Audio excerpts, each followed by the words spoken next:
Magazino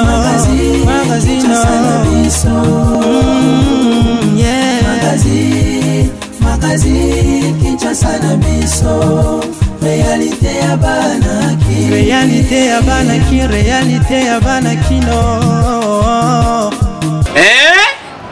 Buyukite Buguyoka kaka Kinshasa na biso Kin eleki partout KNB Kinshasa na biso Kin eleki partout Kinshasa eleki partout mikolo nezabino pardon Jima sala yolo raté ya on a bien yo Jima mukende umela KNB Kin eleki partout rien à dire toi on a tant convié parce que Kin eleki partout et losako liboso ambongo mosanto azate Céline Don Kardasha isongolo bisous bye bana Kin ke bana jako zappé so kutanango KNB Telema qui chasse l'équipe partout Jimmy Mukendi umela KNB ko zappé te so kutanango check au Vandi. Et ça on retrouvé bino les sous mon collègue alors tikana souhaité bino bon début de semaine la bino nyonso bozuli baku ya Kolanda magazine Kinshasa na biso KNB.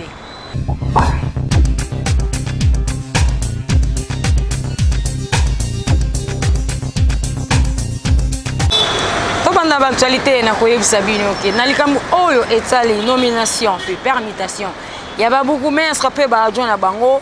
Maître Basile Pongo, cadre ya UNC à lobby pour naie nomination et permutation ils allaient bongo revenir décision il y a chef de l'État sous proposition il y a ministre intérieur et non la gouverneur de la ville pour azana atteindre la droite. Gouverneur azali compétent pour na nommer ba bourgmestre arrêté wana to moni ngo eza arrêté à solo omoni ma eninga na kapamba te.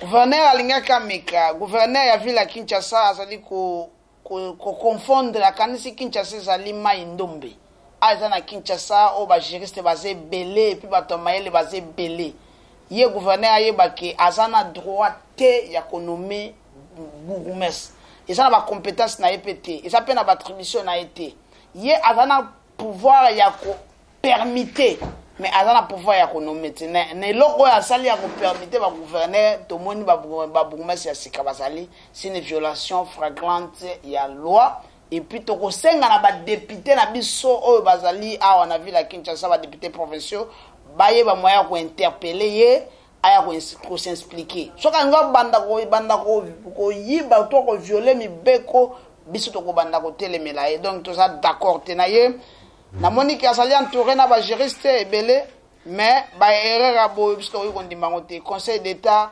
batale loko malamu gouverneur n'est pas compétent ni qualité ya ko nommer ba bourgmestre na permutation na auta ko sala to monique bilongi ya sikezali donc il faut ça la keba ndenga za na ville ya Kinshasa oyo bato minene ya mayele bele bazali bazolandela ye asa musala na ye bien awa ndepe na zo yebisa bandeko na biso mususu ou bien ministre na biso oyo akoya ya intérieur afungola miso mission na ya liboso ezali ya ko proposer ba bourgmestre ba nommer ba bourgmestre sika et puis onyonso akala il faut ba longola bango po basale musala ya mabe ba liepe ba $10,000 ba pesi bango basale loko moko te salité za partout ba ko mocha ba banderole lokola ba musicien lokola ba pasteur mais ba sala musala te ba se préparer déjà pour ba kende pas se ba ko kende ministre intérieur longola bango ordonnance ya sika mokonza mboka économie ba bourgmestre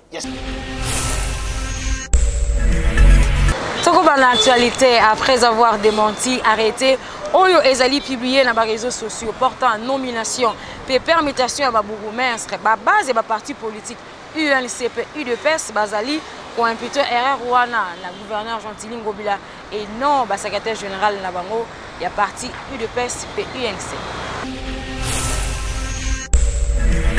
Qui cabinet gouverneur benga ça par exemple pesanga e kombo ya bourgmestre moko natindi comme bourgmestre pesanga comme toi bourgmestre natindi est-ce il faut na contrôler les gouverneurs est en contact avec qui ou qui non le secrétaire sur ma problème était C'est ça veut dire que le cabinet de gouverneur avait appelé pour demander le nom de bourgmestre. L'UDPS a donné le nom de bourgmestre, INC a nommé le nom de bourgmestre adjoint. Ce qu'on est na likolo kuna soki ya sali entos. Est-ce que ça engage le secrétaire général? Non, ça n'engage pas nos secrétaires généraux, ça engage la personne à qui a nommé. Et cette personne d'avoir le courage de dire mais à culpa, excuse aux Congolais pour avoir fait entorse à la procédure. C'est ça, et non mentir que c'est un faux document. Non, nous ne voulons pas les mensonges. Parce que notre président était président sincère, honnête, avec cette honnêteté, avec cette sincérité que nous allons bâtir ce beau pays. Pas dans les mensonges, s'il vous plaît. Tant que tous il faut que l'on qui FCC, Pembeni, qui cache, qui lamouka, qui n'était. Tous ont intérêt à Congo d'abord avant. Alors, il faut que l'on ait été dans des autres pour Makamamboka. Mais le coup de Mabé, le coup de Zaliwapi. Comment voulez-vous expliquer les responsables de secrétaire généraux, il y a un parti au pouvoir, va présenter la télévision devant les gens qui est au bourgmestre adjoint. Après, on a dit non, arrêtez ça le coup. Non, mais Ngobila, si vous avez commis une erreur, demande seulement pardon au peuple congolais. Il y a eu erreur, il y a eu entorse à la procédure et je retire ce que j'avais fait. Mais dire que c'est un faux, là moi je serais à faux. S'il faut débattre, tant que la banquette, parce que nous sommes des enquêteurs, on verra que c'est pas faux. Vérité, moi, ça quelque part. Mais il faut accepter quand il y a erreur. Hein? Pour pas grave vérité. Parce que accepter quand il y a erreur, c'est là qui a une procédure prérogative étaliété. À quoi qu'on va rectifier. Mais à l'obacé, il y a le couteau, non. Ça, moi, c'est pas faux. Moi, je suis pas la miquette. Et là, ça énerve. Namasango mosusu esengali boyeba ke maître Patrick ya MLP na ngambu na ye azali ko interpeller ba continuer so ya mboka pona manque ya suivi ya prison générale ya Makala ndenge pona ye ba détenu mingi basilisaka ba peine na bango sans que basambisa bango et pas ya ba juge. Prison centrale de Makala ezali kaka bazali lokola ba gardien. Directeur à prison centrale de Makala azali na ekaka gardien. Azali tribunal te azali parquet te. Bongo parquet mutu tinda ka bato na prison. Parquet mutu kangaka, parquet mutu tinda mutu na prison. Bongo tango parquet atindi mutu na prison et que dossier na ye ezali transféré na tribunal. Tribunal asi akati makambo, il faut jugement les zonga lisusu parquet pour parquet mutu akangaki, parquet mutu atindaki na prison centrale de Makala. Bongo tango tribunal akati likambo jugement na il faut zonga lisusu parquet signifié na prison centrale de Makala ke tala moto o nga na tindela kibino to tindaki dossier na ye na tribunal. Bongo tribunal atindeli biso décision o elobiete moto wana azali bongo innocent botika ye soit ba condamné 6 mois soki 6 mois na ekoki botika ya bima. Bongo irrégularité et tondi ndeko journaliste bandeko ebele bazali notifié na jugement na bango te ngoso sous tribunal c'est prononcé mais parquet a zuina no jugement te pour a exécuter en wati na niveau ya prison centrale de Makala tala et tuluku ya bato oyo batondi na prison bisika ko la ezali te. Nde biso tozo tirer la sonnette d'alarme pour na ko alerter ba kondiete ministre de la justice wa koya azala pe na atia pe bokebi na bandeko na biso oyo batondi na ba prison ya Ndolo et puis ya Makala même na ba prison pe ya province. Je pense que comme on a quitté ça ba irrégularité zali c'est que kuna pe na ba province pe ba irrégularité zali. Mouvement de solidarité pour le changement, Oyo et Kambamakana, honorable Laurent Batoumona, après une formation, qui brevet na ba membre nyonso ya MCS en sigle, Oyo bazala ki bongo ko bénéficier formation moko pour na ko mûrir bango na connaissance, pe ko komisa bango fort sur le plan politique. Mouvement de solidarité pour le changement, MC en sigle, basalaki remise de brevet na ba membre nyonso après formation pour l'encokoma réellement membre ya MS Oyo Ekambamaka yemoko Laurent Batoumona. Plus de 70 personnes ba participer qui pe ba bénéficier qui non seulement na ba brevet kasimateya Oyo et mûrir bango na connaissance. Ba fédération de base nyonso ezalaki présent par section pe par cellule de base. Remise de Salamaki na Yemoko, le secrétaire général adjoint ya MS, sous la bénédiction ya Yemoko, Laurent Batoumona, autorité morale ya MS. Ba participant oyo ba bénéficiaire qui ba brevet, ba zanga ki malobate, ba pesa ki impression na bango, la micro ya KNB. très ravie, très contente. Elle est là, donc partie et reconnaître comme membre na Bango, membre MC. Donc, les lots n'a commis membre MC. Je suis fier d'être membre à MC. Laura Batumona, oye. MC, oye. Nous remettions le brevet à tous les membres qui ont suivi la formation méthodologique Citati. Chez nous, quand vous faites membre, on ne responsabilise pas directement. Il y a un processus, il y a un temps, nous formons les gens pendant au moins 2 ou 3 mois. Quand vous terminez, il y a la cérémonie de la remise. Donc, ça, c'est la première étape de la cérémonie. La deuxième, nous recevions le grand leader. Ceux qui sont venus adhérer au parti avec un grand nombre de personnes, 50 personnes, 100 personnes déléguées. Ils méritaient d'être reçus avec beaucoup d'honneur. Voilà la double cérémonie d'aujourd'hui. Donc, c'est là, ça prouve en substance que notre parti s'accroît du jour au lendemain et que demain, nous serons un des grands partis vraiment ici.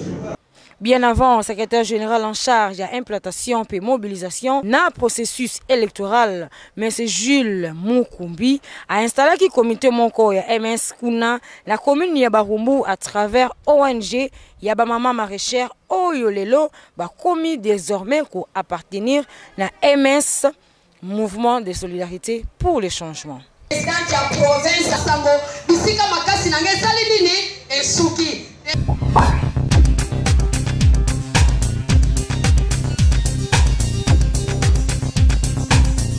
Rentrée scolaire, ils allaient s'annoncer il y a quelques jours. Ah, papa, maman, vous allez responsable place Pebilo comme Alonga Rosome la balle comme article scolaire, ils allaient caca la Betesco.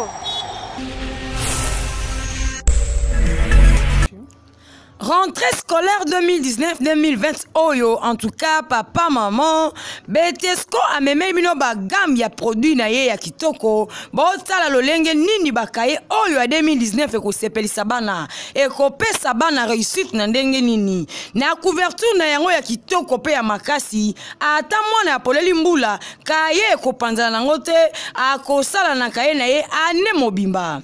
Pe bakaye yango ezali ya bagram nyonso ezali na ndakisa lokola 100 feuilles 48 feuilles 18 feuilles na boende na sima ya couverture ya bakaye nyonso ya Betesco ezali na ba dessin oyo a dessiner bagam nyonso ya produit Betesco pe miliki Apollo longwa wana yaka lisusu na Juliette Nelson pe bino moko botala lolenge nini Pichard Diamond oyo ezali na misunye belé na kati ndenge nini ba dessiner yango kitoko na elengi na couverture ya bakaye oyo ya Betesco. Kasi Betesco azali kosunga bana pe ba parents pe ba utilisateur nyonso tala lisusu bik na kombo ya Big Simba oyo ata okwesi yango mbala ibele e kokomala yango kaka pe encre na yango ezali makasi pe umelaka. Bakaye oyo tozana bakaye à 100 feuilles babenga bakaye de brillant tozana bakaye à 48 feuilles quadrillé na lignée tozali pe na bakaye à 24 feuilles quadrillé na lignée et surtout bakaye à 12 feuilles quadrillé lignée nyonso ezali na magasin Betesco boya mbango somba poste que limité ou boyebi ka bakaye Betesco ou me kata molai te yo pas responsable yaka no somba bakaye no Betesco na magasin central oye na zanda munene uluki Olela, bah sur place à Olela, en face à la place à Olela, au moins le magasin Betesco ezali wana, ezali côté Kabakaye, n'a pris des gros, bah bien, n'a pris des gros ezali prix à moins cher. Oye que permettre de son ba carton et bela bakaye, oh nous côté que ça ba douzaine na cité. Occasion yango yo commerçant, yo ta boutique, yo ta alimentation, ya kamba ko son bakaye, arrivage c'est yaki, ya mbalo za ba arrivage qui togo leka bambula ebele et puis qualité bakaye oyo zaka na Betesco. Betesco asali bino surprise mbula oyo, ayina ba stylo qui togo oyo leki ba stylo nyonso. Stylo oyo ata ekwei stylo zo koma. Exemple yango biso linga pratique. Nazobwaka stylo oyo na ciment. Et puis na rejoint on a combinaison na kaye zo koma. Et ba stylo mususu so obwaka na ciment et komate. Ezali ko lakisa ke Betesco ayi no qualité ba stylo kitoko abengi stylo Simba, ezali lion, oyo ezali mbisa makasi, oyo ezali nkoi, oyo ezali mbisi oyo nyama oyo azaka nyama makasi na kati ya zamba. Yango to pesi ba stylo oyo stylo Simba. Si ezali nango place ya kobunga te papa maman pour la rentrée scolaire oyo tozali kobeta sete kaka kitape kota na magasin ba boutique nyonso oyo ezali koteka produit ya Betesco sombela bana na yo en tout cas sala na yo fourniture scolaire na moins cher. Africana Palace ezali na nyonso pour le tourisme na bino soki okoti na Africana Palace o voyager les Sulibana Mbokati.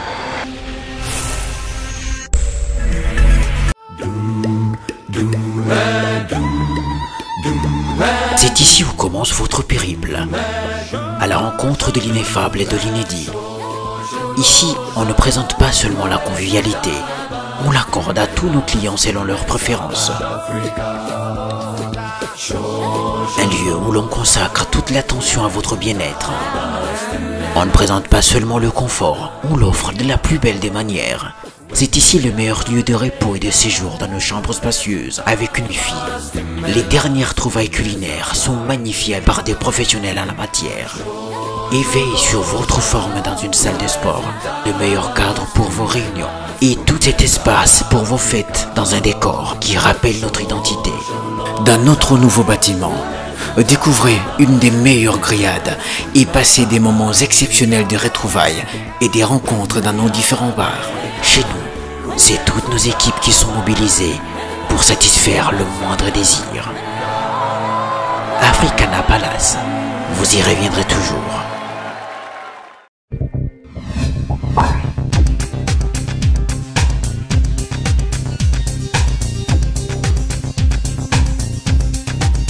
Secrétaire général en charge des communications et organisation, il y a eu deux personnes qui va à Jimmy Mukendi Chimanga à Salaki Bongo mariage religieux naïe mon le 17 août 2019 na madame Laetitia Ntolonge Mukendi la lemba salongo na église chapelle le vainqueur oyo nzambe akangi moto moko te ko fungula.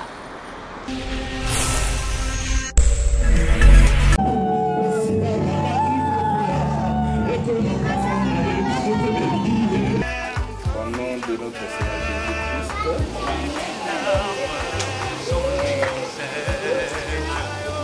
en te promettant l'amour, la fidélité, le respect et surtout le bonheur, tout le bonheur que le crime peut nous offrir. Je peux dire, comme tu le sais, nous sommes ensemble pour réussir.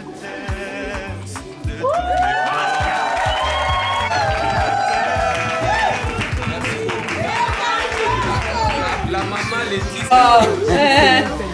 Tu es mon âme sœur. Aujourd'hui, tu es mon époux. Enfin, je fais porter cet anneau en signe de mon amour sincère et profond. Je te promets respect, amour et attention. C'est ce que Jésus donne. Amen.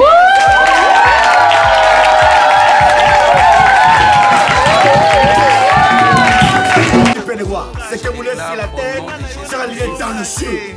Au nom de Jésus, Père de gloire, nous proclamons, Père de gloire, la réussite de Père de gloire. Au nom de Jésus, nous brisons toute puissance contraire qui peut déranger le couple. Au nom de Jésus, Père le Seigneur, nos victoires soient les maîtres, nous ne peuvent rien. Nous déclarons maintenant mari et femme et nous donnons l'autorisation que la terre et le ciel les connaissent. Merci beaucoup. Là, j'invite au révérend.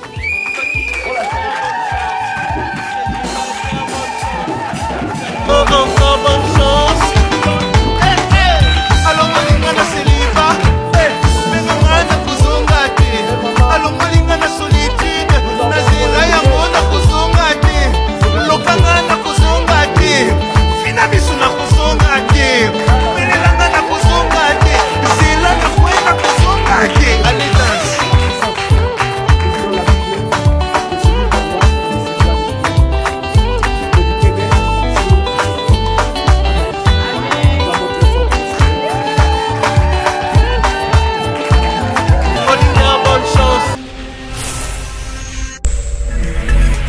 Merci vous avez vraiment aimé pour nous faire attention dans le magazine oh mais c'est là qu'on a la réalité à vie à Kinshasa KNB kasi à le comme na suka botika là toujours côté branché puis bon s'abonner massivement à compte YouTube Kinshasa na biso vraiment Kinshasa oyo quand on a le bara et l'équipe partout Magazino, magazine,